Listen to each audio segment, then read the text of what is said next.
Today we're going to be talking about formal charge. Formal charge is a system for determining charge location in a dot structure. Because we're building Lewis dot structures and we're moving around electrons, we have to determine how many electrons are around a particular atom relative to the number of protons that it has. Because if it has more protons than electrons, then it's going to have a positive charge, and if it has more electrons than protons, it'll have a negative charge. We're going to define charge, or formal charge, as an atom that appears. I've underlined this word because as we draw it, it is going to appear to have gained or lost electrons. In actuality, we are drawing things that we can never see, and so we're just putting a diagram up here to describe what we're viewing in our head. So here we're going to draw two structures that incorporate the idea of formal charge. I'm going to be using terms like how many electrons does it appear to have and things like that. You'll see with carbon monoxide here. All right, we're going to go through our normal Lewis dot structure routine here. We're going to start by counting up electrons. Carbon has 4, oxygen has 6, so we have 10 valence electrons that we need to worry about. Now there's only 2 atoms in this compound, so we don't really need to worry about which one goes in the middle. They're both in the middle. And so what we have here is carbon single bonded to oxygen, okay? And if we go through our Lewis dot structure, we've used up 2 electrons. Now we have to fulfill the octet rule around 1 atom. I'm going to fulfill it around oxygen. So what we have now, we've used 6 electrons.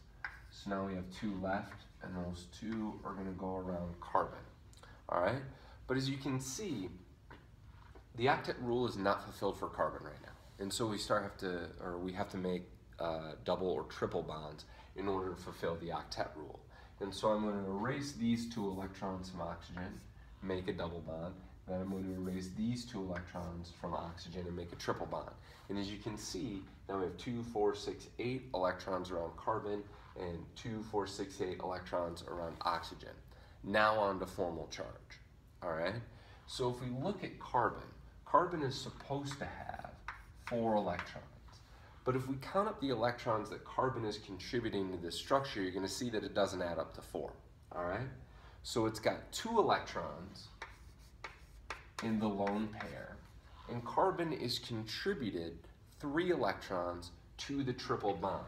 And so if we have 3 electrons in the bond, that means we have a grand total of 5 electrons. And you can see that carbon is supposed to have 4, but it appears to have 5. And because it appears to have 5, carbon has a formal charge of -1. We don't write the 1 in there, it's just a method for us drawing. But now we have to jump over to oxygen.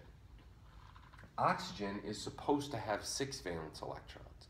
But if you look at this structure, we get 2 from the lone pairs, and oxygen is contributing 3 electrons to the triple bond.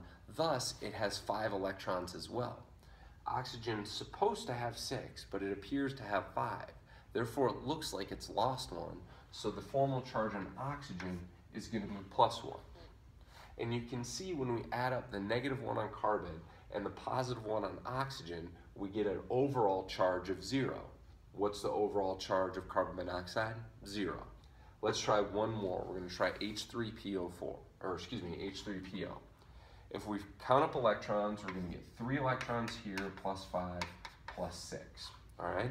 Phosphorus goes in the middle. It can make the most bonds. We've gone over the expanded octet rule, so I'm going to utilize the expanded octet. Actually, sorry, I'm not going to utilize the expanded octet rule here. All right? Phosphorus is in the middle. We have oxygen, hydrogen, hydrogen, and hydrogen. I've used up 8 electrons. Sorry, I didn't do this addition earlier. We started with 14. Now we're left with 6, right? Well, you can see that the octet rule is fulfilled for all the hydrogens. They only need 2. Phosphorus, the octet rule is fulfilled. There's 4 bonds around it. Each bond has 2 electrons. So let's fulfill the octet rule for oxygen. We're going to get our 6 electrons there. So we're done drawing. But now let's talk about formal charge, all right?